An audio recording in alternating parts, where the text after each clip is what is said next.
Brought to you by KR Mangalam University. We provide you the platform to turn your dreams into reality. Give wings to your aspirations with KR Mangalam University.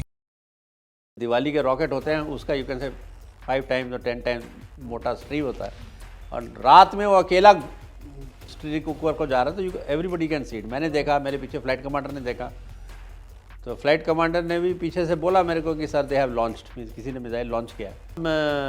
हमें से 4 लोग थे, हमने I mean that is the number that we chose, जिन्होंने night low level bombing की। We came down to you can say 1 kilometre above target level, और पहाड़ हमसे ऊंचे होते थे, तो मून फेज में थे, मून फेज में सेफ्टी था। उसका सिर्फ डेंजर यही था कि अगर आगे क्लाउड से मून कवर कर जाए तो आप पहाड़ में घुस जाओगे। Line up on the runway, look at the green lamp, get airborne, चुप, nobody talks. Talking only start जब आपने बॉम्ब गिरा दिए, क्योंकि हमारे पास सिक्योर कम्युनिकेशन नहीं था, like all good things. Pakistan को बॉम्ब किया, पीओके में नहीं, पाकिस्तान में बॉम्ब किया आपने। लेकिन एक आपका बड़ा कंट्रीब्यूशन है इस देश को रात के वक्त में बॉम्बिंग करने का। ये सर कहाँ से वो प्रेरणा आया था आपके अंदर, वो विजन क्या था, कहाँ से आपने ये सोचा कि इस तरह की तैयारी की जानी चाहिए सर? ये इसमें ऐसा था कि मैंने एयरफोर्स जब ज्वाइन किया, तो मैं एक ट्रेनिंग जब ख़त्म हुई मेरी, एंड फाइनली मिग कन्वर्जन मेरा तेज़पुर में ख़त्म हुआ 30 स्क्वाड में। उसके बाद मैं 101 स्क्वाड में मेरी पोस्टिंग हुई, दैट इज़ फैल्कन्स ऑफ छम। 71 वॉर का मोस्ट डेकोरेटेड यूनिट है वो। तो छम में उसने लड़ाई की थी 71 वॉर में, तो वहाँ पे मैंने किया। उसके बाद मैंने स्टाफ कॉलेज किया। स्टाफ कॉलेज के बाद फिर मैं 29 स्क्वाड में आया, स्कॉर्पियोज में, और फिर मैं 17 स्क्वाड मैंने कमांड किया। तो जो 17 स्क्वाड था, उसका जो मेन रोल था उस ज़माने में फ़ोटो रिकॉनेसेंस था। उस सिर्फ डेडिकेटेड फ़ोटो रिकॉनेसेंस यूनिट थी।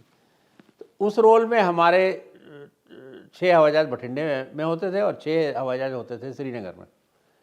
तो श्रीनगर वाला डिटैचमेंट को एक्टिवेट किया गया जब कारगिल का ये हुआ, तो उसमें मैं श्रीनगर के डिटैचमेंट को मैं जाके ज्वाइन किया। तो पहले 2 दिन तो हम फ़ोटो कर रहे थे, पर उसके बाद ये लो लेवल फ़ोटो रिकॉनेसेंस जो हमारे स्क्वाड्रन का रोल था वो चेंज कर दिया गया, क्योंकि अब लो लेवल मिसाइल के थ्रेट के कारण दिन में आप नहीं कर सकते थे। फिर वो हमें स्ट्राइक का मौका मिला कि हम स्ट्राइक कर सकें, और तो we started bombing, GPS assisted bombing हमने शुरू किया बाकियों की तरह। फिर हमने कहा कि ये जो जीपीएस असिस्टेड बॉम्बिंग हम डे में कर रहे थे, तो उसमें टाइम ऑफ फ्लाइट जो बॉम्ब का है वो काफ़ी ज़्यादा होता था। तो उसमें अगर थोड़ा सा भी एरर हो जाए तो आपके एरर ज़्यादा हो रहे थे। तो हमने कहा कि वाई डोंट हम नीचे क्यों नहीं चले जाते। तो हमारे एयर ऑफिसर AOC थे पटनी साहब, तो उन्होंने कहा कि मिग 27 कर रहे थे नाइट बॉम्बिंग, ही से मिग 21 भी आप नाइट बॉम्बिंग कर सकते हो कि नहीं कर सकते हो। तो मैंने कहा कि सर मैं 2 दिन दे दो मेरे को ट्रायल करने के लिए।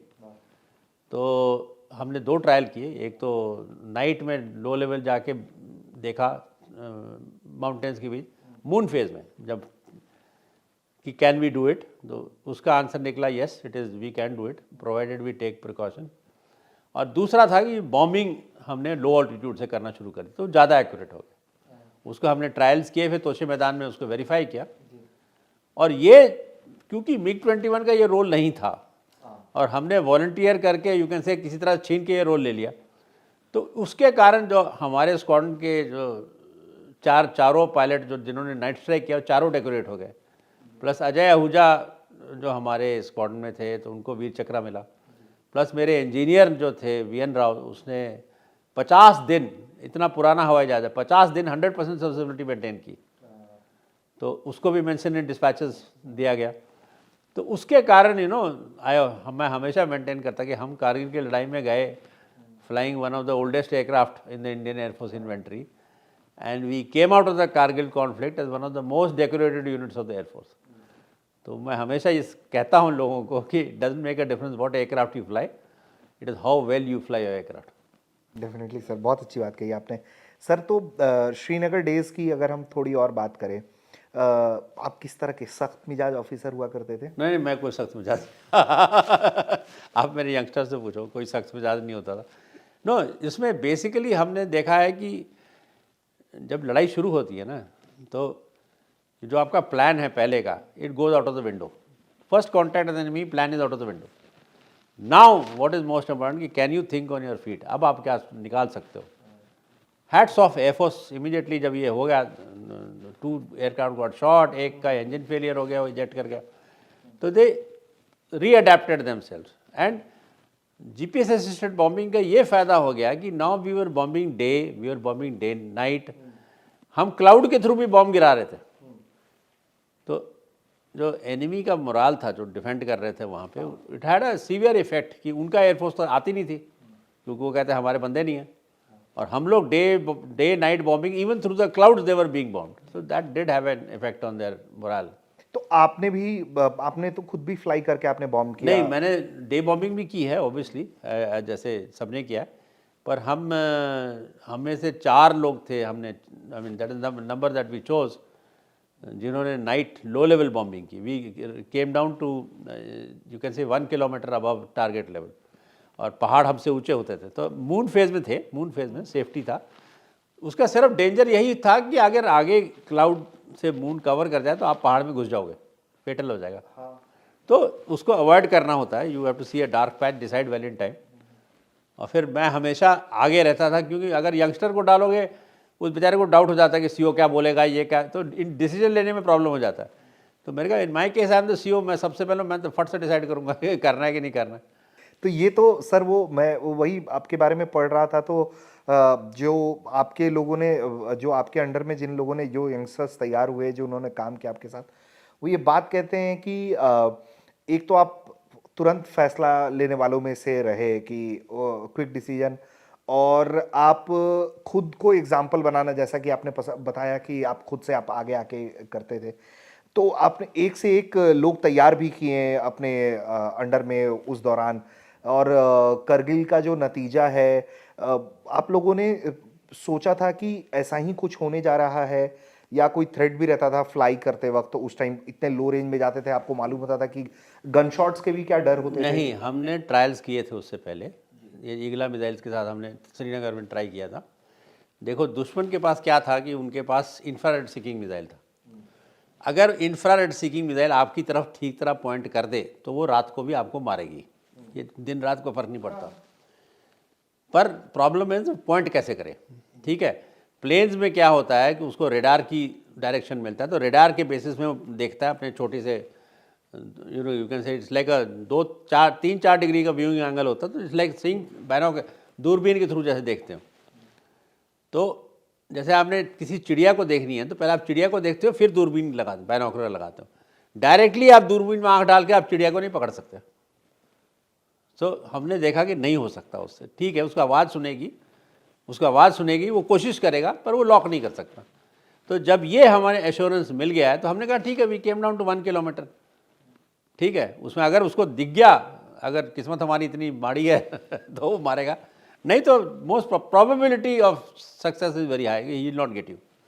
तो श्योर एनफ फर्स्ट मिशन में जब हुआ तो किसी ने लॉन्च किया था, वो जैसे दिवाली के रॉकेट होते हैं, उसका यू कैन से 5 टाइम्स और 10 टाइम्स मोटा स्ट्रीम होता है, और रात में वो अकेला स्ट्रीक ऊपर को जा रहा है, तो एवरीबडी कैन सी इट। मैंने देखा, मेरे पीछे फ्लाइट कमांडर ने देखा, तो फ्लाइट कमांडर ने भी पीछे से बोला मेरे को कि sir they have launched, means किसी ने मिसाइल लॉन्च किया, तो आर्टी साइलेंस ब्रेक करके। तो मैंने कहा आई नो, पर वो हमें सिखाया गया होता है कि हाउ डू यू नो कि कोई ऑब्जेक्ट आपको लगने वाला है।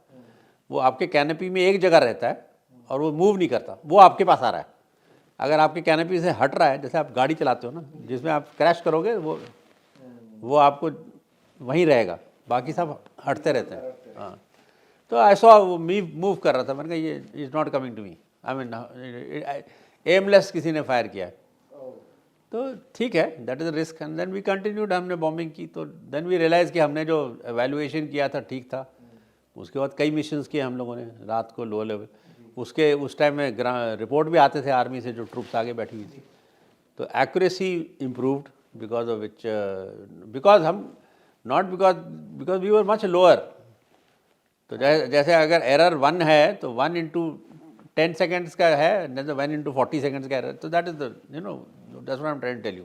सर, तो एक चीज़ पूछना था मुझे कि जब आप मिशन पे हैं, टारगेट हिट करना है, सब कुछ करना है, और आपके साथ दूसरे जेट्स भी आपको एक्कम्पनी कर रहे हैं एक फॉर्मेशन में, तो उस वक्त बिल्कुल सीरियस बातचीत हो रही होती है या कुछ होता है ऐसा? कुछ नहीं होता, सिर्फ अपने का इनफैक्ट आरटी साइलेंस होता है, आप चुप करके हैं। हम तो श्रीनगर से एयरबोर्न होते थे, वो भी आरटी कॉल नहीं देते थे। हम अपने टाइम पे टैक्सी करते थे, वो ग्रीन लैंप दिखाता था रनवे कंट्रोलर, हम एयरबोर्न हो जाते थे, ताकि वो पाकिस्तानी बिल्कुल मॉनिटर नहीं कर सके। हमने स्ट्राइक लॉन्च कर दिया। एलडीएस लैंप दिखाता था वो टाइम पे। ऑब्वियसली एटीसी में एक ऑफिसर बैठा है जिसको पता है कौन टेक ऑफ कर रहा है। वहाँ पे जाते थे और just look at the green lamp, light up on line up on the runway, look at the green lamp, get airborne. चुप, nobody talks. Talking only start जब आपने बॉम्ब गिरा दिए। क्योंकि हमारे पास सिक्योर कम्युनिकेशन नहीं था, लाइक ऑल गुड थिंग्स। तो अब क्या करें? दिस वाज द कमियों की this was the poor man's you can say solution.